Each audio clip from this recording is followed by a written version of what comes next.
Good morning, students. Today we are discuss providing a user interface.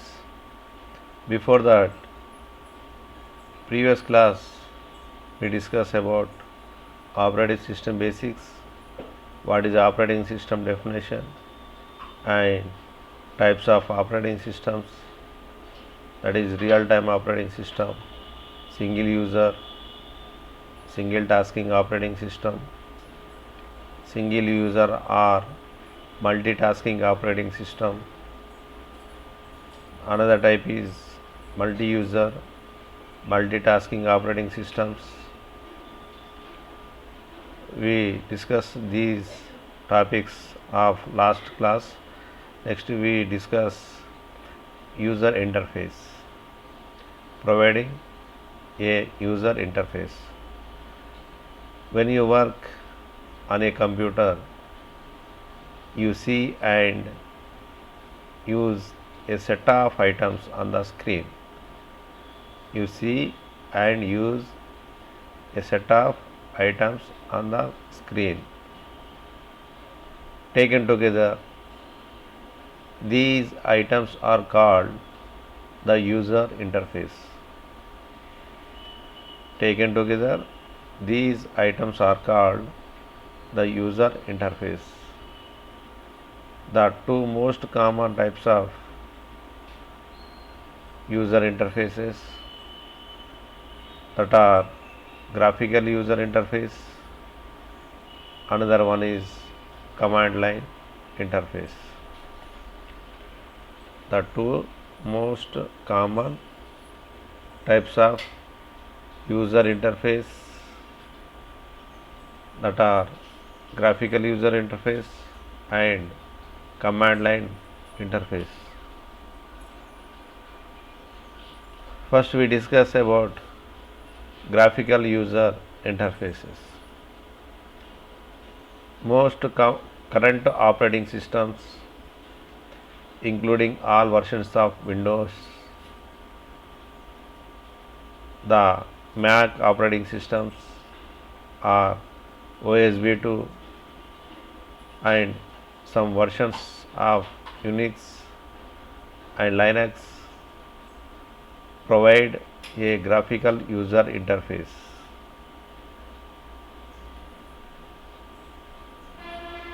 Most current operating systems, including all versions of Windows, the Mac operating systems are OSB2 and some versions of Unix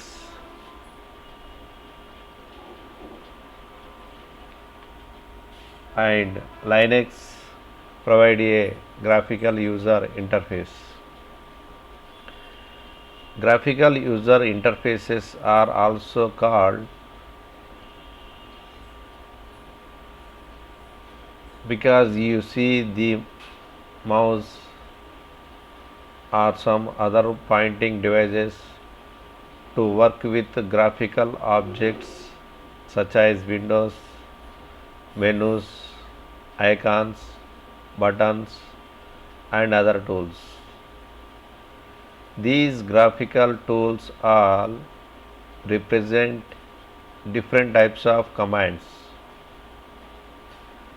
The graphical user interface enables you to issue commands to the computer by using visual objects instead of typing commands. This is one of the key advantages of a graphical user interface. It frees you from memorizing and typing text commands.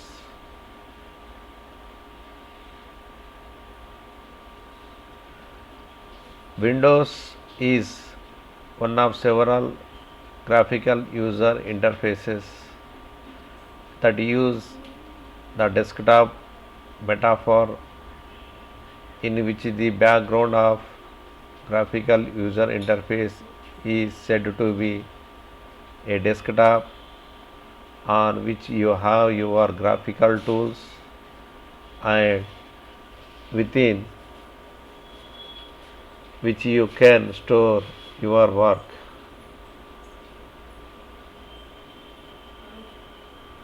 The small pictures of desktop called shortcuts represent links to resources on the PC or network. Although shortcuts are often called icons, an icon actually is only the teeny graphic that represents an object such as programs, folders, files, printers, and shortcuts.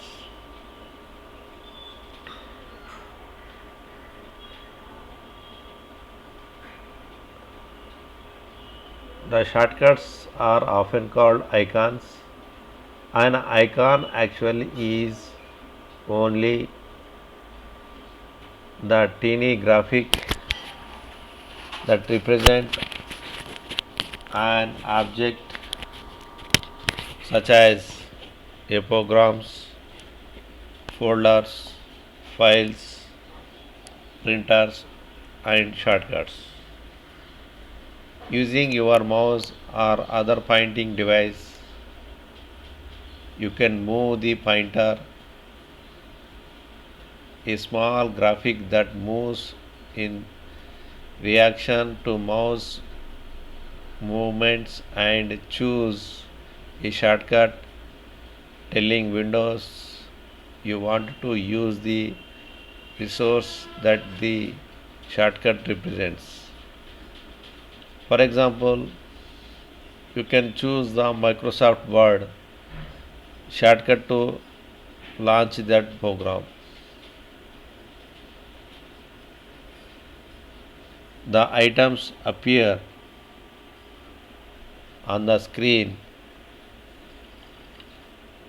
depend on the contents of computer disks, the resource it can access, and the user's preferences. Therefore, any two Windows desktops can look different. Certain elements always appear on the Windows desktop. The taskbar appears at the bottom of Windows desktop. It is used to launch and manage programs.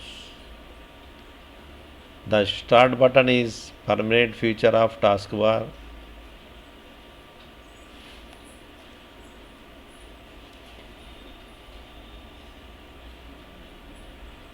The start menu is contains shortcuts for launching programs and operating folders on a computer.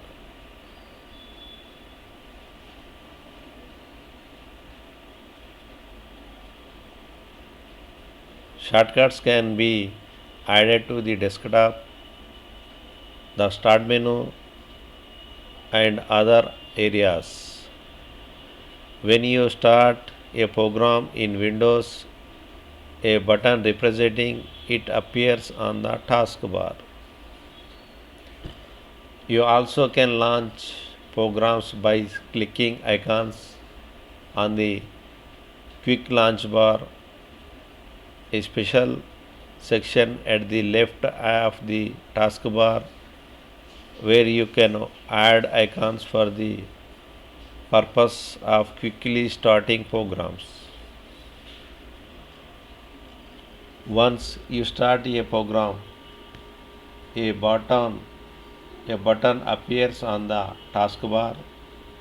When you have several programs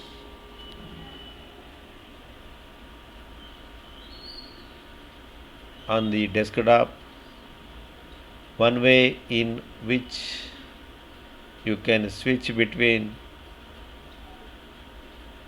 is to click the programs button on the taskbar. When you right click on object in Windows, A small menu usually appears containing the most common commands associated with that object.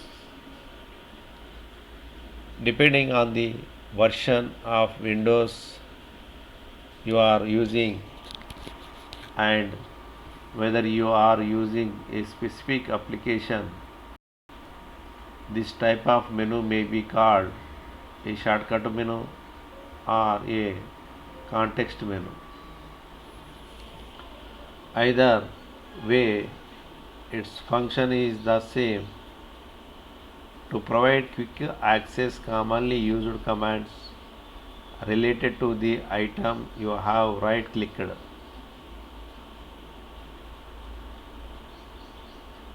When you right click the desktop in Windows XP Professional,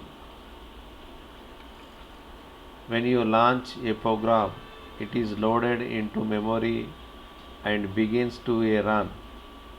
A running program may take up the whole screen. It may appear in a rectangular frame called a window,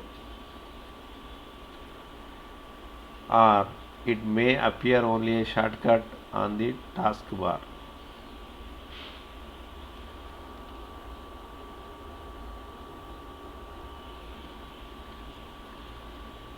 You see all the resources on the computer through Windows. For example, you can view the contents of a disk in a window, run a program and edit a document in a window, view a web page in a window, or change system settings in a window. A different window appears for each resource you want to use. Microsoft Visio running in a window. Some menus and buttons, such as the ones shown here, appear in nearly every window you open. In the Windows graphical user interface, programs share many of the same features. So, you see a familiar interface no matter what program you are using. Among the common graphical user interface features are the title bar, menu bar, toolbars, scroll bars, and various buttons.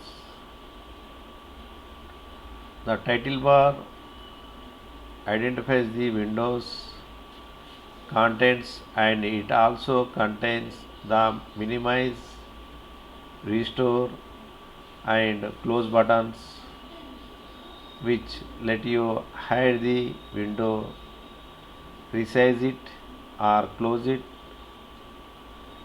altogether. The menu bar provides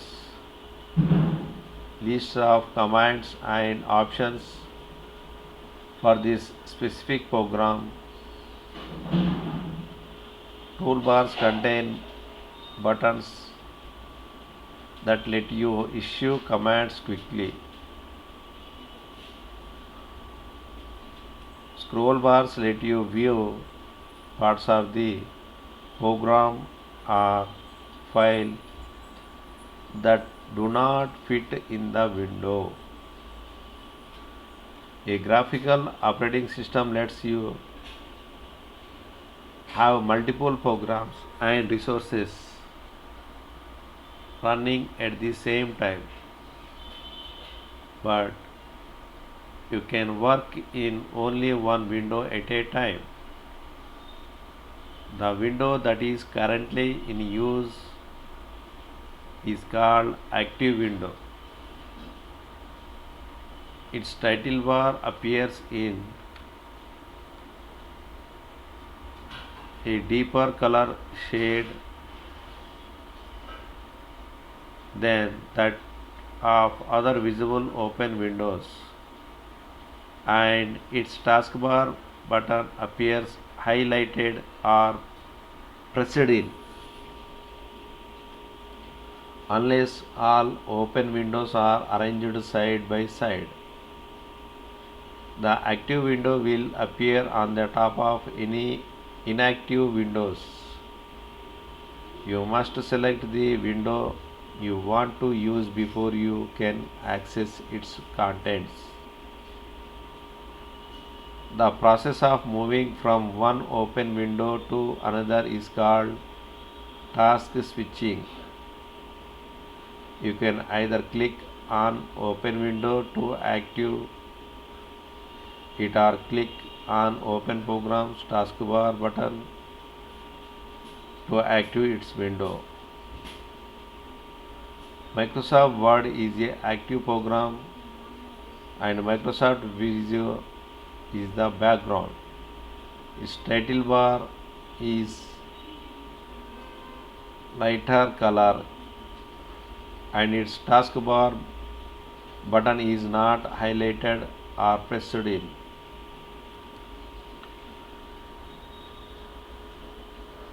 You initiate many tasks by clicking icons and toolbar buttons, but you also can perform tasks by choosing commands from lists called menus.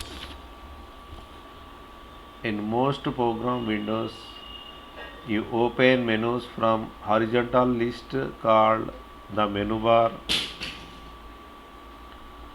Many programs features a file menu which typically contains commands for operating, closing, saving, and printing files. To execute or run one of the menu commands, you click it.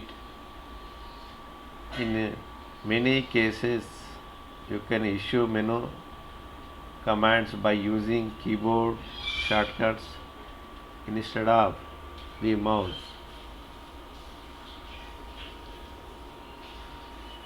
Dialog boxes are special purpose windows that appear when the operating system or application needs to give you some status and possible choice of actions, or you need to tell a computer what to do next. A dialog box is so named because it conducts a dialogue with you as it seeks the information it needs to perform a task. A dialog box can even have more than one page, in which case the pages made available through tabs and look like a stack of tabbed pages. A dialog box from Microsoft Word and describes some of the most common dialog box features. Next interface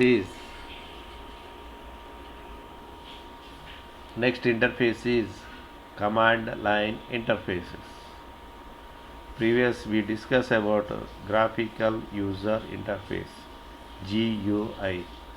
Next, now we discuss command line interfaces. What is a command line interfaces? Some older operating systems such as MS-DOS and some current versions of Unix and Linux feature a command line interface which uses typewritten commands rather than graphical objects to execute tasks. A command line interfaces displays in character mode using only equal sized alphanumeric and other simple symbols. User interact with a command line interface by typing strings of characters at a prompt on the screen. In DOS, the prompt usually includes the identification for the active disk drive, a letter followed by colon, a backslash, and a greater than symbol, as in C colon backslash greater than. As much as people refer to work in a graphical user interface, a command line interface gives you quick way to enter commands. And even now Windows has optional command line interface called the command line prompt. This command prompt, however, is not DOS disk operating system and is most often used by administrators to run non-graphical user interface GUI programs for managing and troubleshooting Windows. In fact, any program that can be run in Windows can be launched from here, operating its own graphical user interface window if necessary.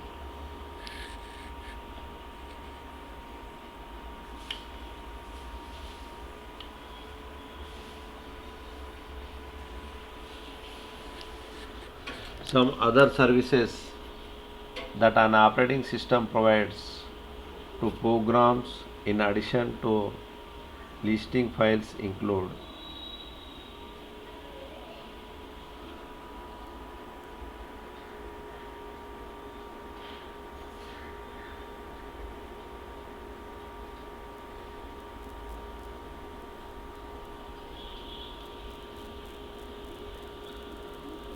running programs. The operating system provides a consistent interface between application programs and other users.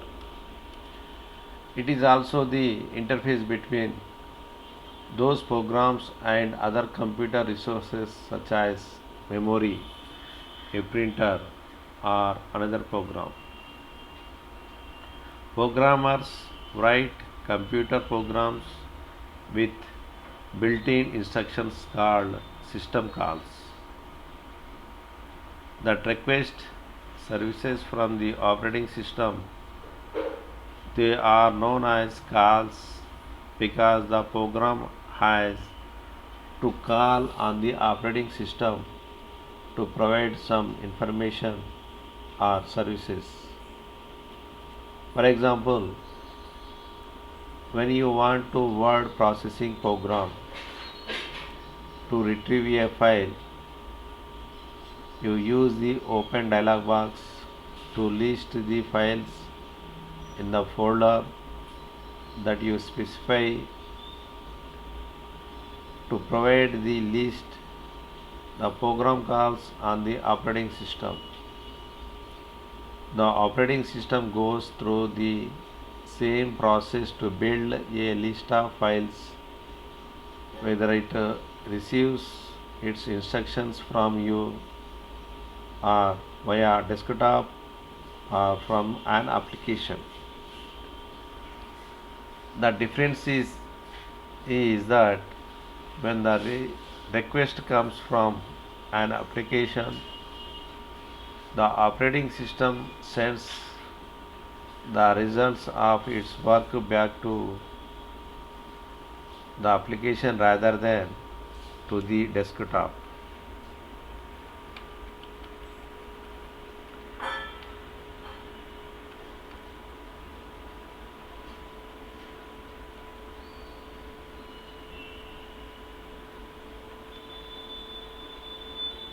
Sharing information. Many types of applications let you move chunks of data from one place to another. For example, you may want to copy a chart from spreadsheet program and place the copy in a document in a word processing. Some operating systems accomplish this feat with a feature known as the clipboard. The clipboard is temporary holding space. The clipboard is available for use by application running under the operating system. For example, if you want to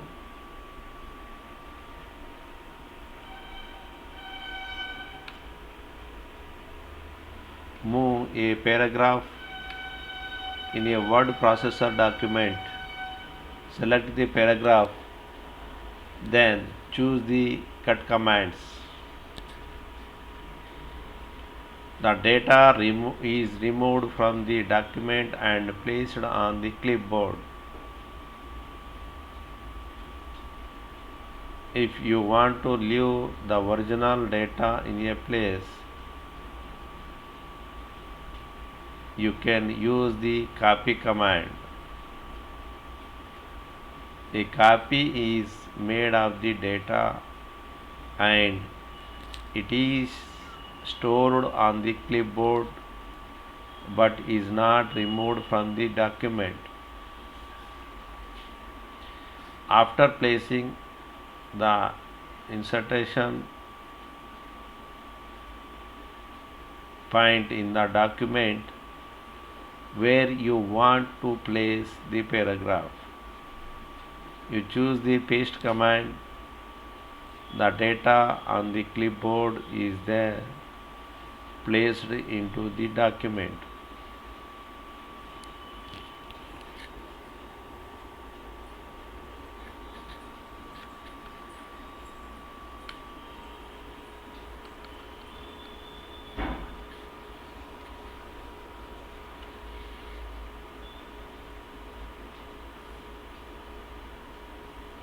Running programs.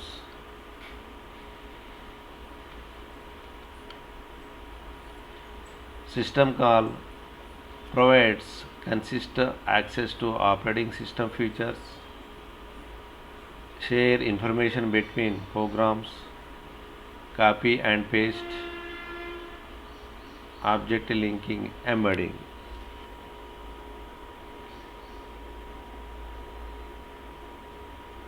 Managing hardware. When programs run, they need to use computer's memory, monitor, disk drives, and other devices such as a printer. The operating system is the intermediary between programs and hardware. In a computer network, the operating system also mediates between your computer and other devices on the network.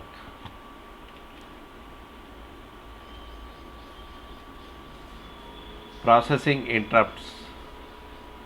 The operating system responds to requests to use memory and other devices,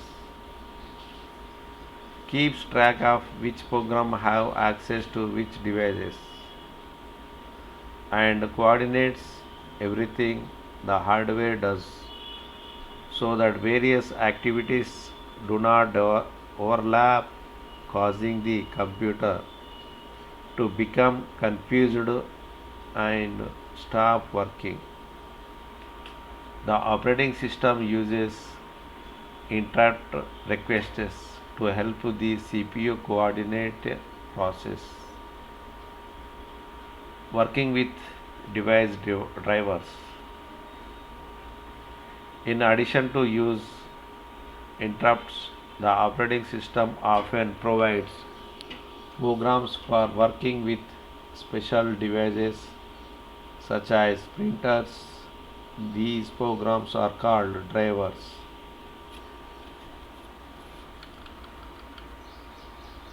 Drive the hardware device.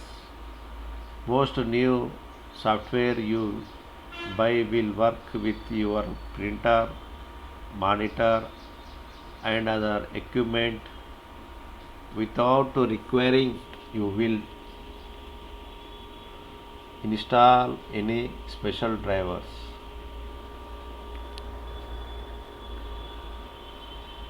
Enhancing an operating system with utility software.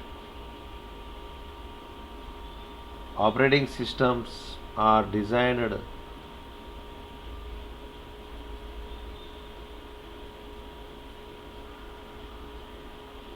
to let you do most of the tasks you normally would want to do with a computer, such as managing files, loading programs, printing documents, and so on. But software developers are constantly creating new programs called utilities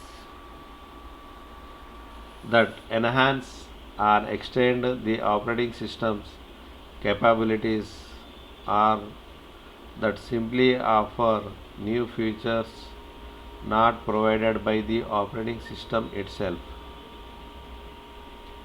As an operating system is improved and updated, the functionality of popular utilities is included with subsequent releases of the operating system.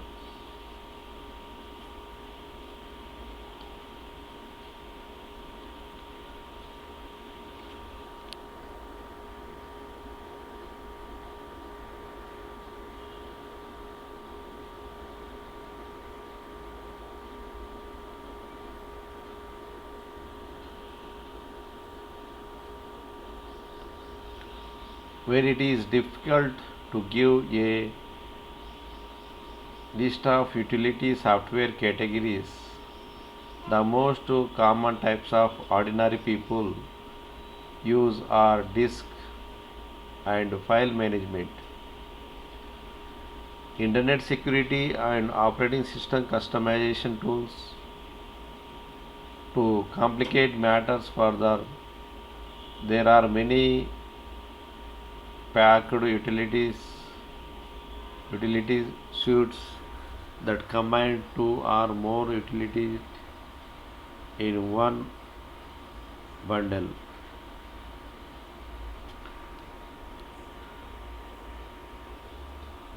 Backup utilities.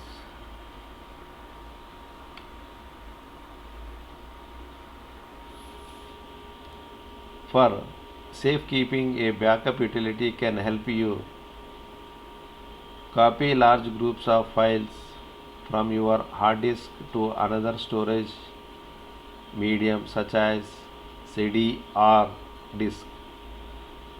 Many newer operating systems feature built-in backup utilities.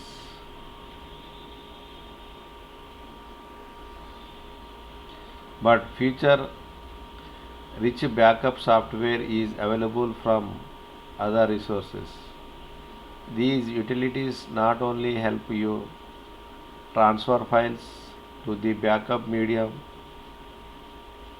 they also help organize the files, update backups, and restore backups to disk in a case of data loss. Antivirus. A virus is a parasitic program that can delete or scrabble files or replicate itself until the host disk is full.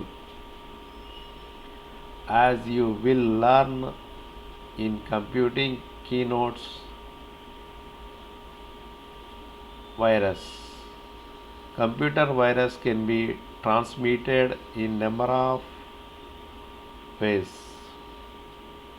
and user should be especially vigilant when downloading files over the internet or using old diskettes that may be infected. An antivirus utility can examine the contents of a disk or RAM for hidden viruses and files that may act as hosts for virus code. Next, firewall.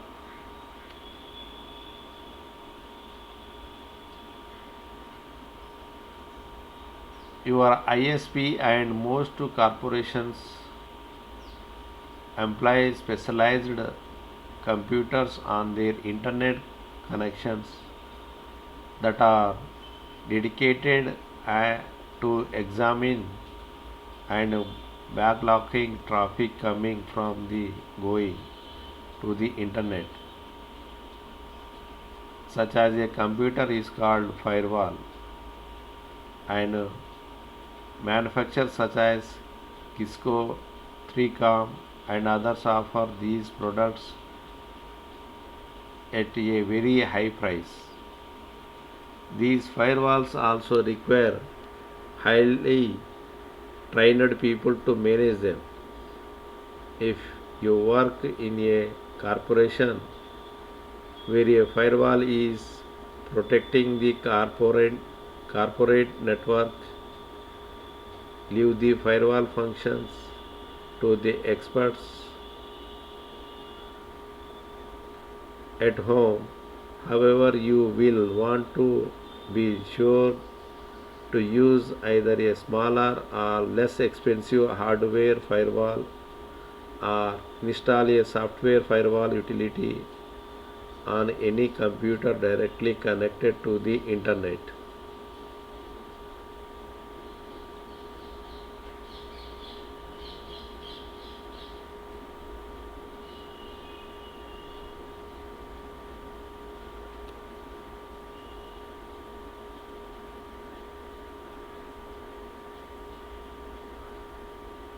Intrusion and intrusion detection. While a firewall offers protection from predictable intrusion detection software reveals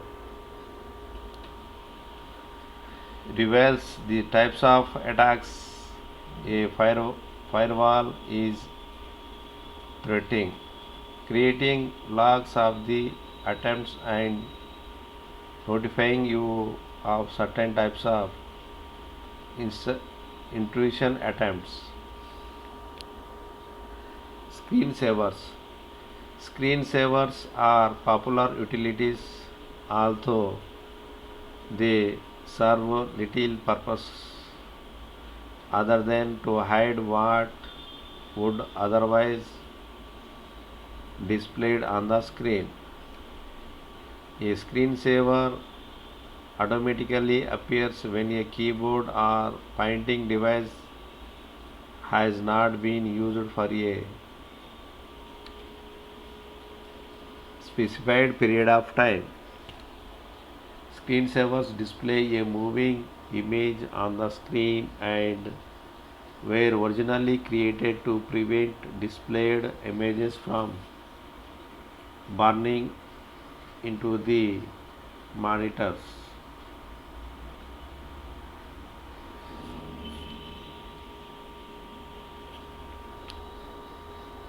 Windows, a screensaver that comes with the newer versions of Windows. Screensaver are available from many sources, and you can even use your own picture and graphical files with most screensaver programs. These are the command line interfaces and graphical user interfaces. Thank you for watching. Thank you.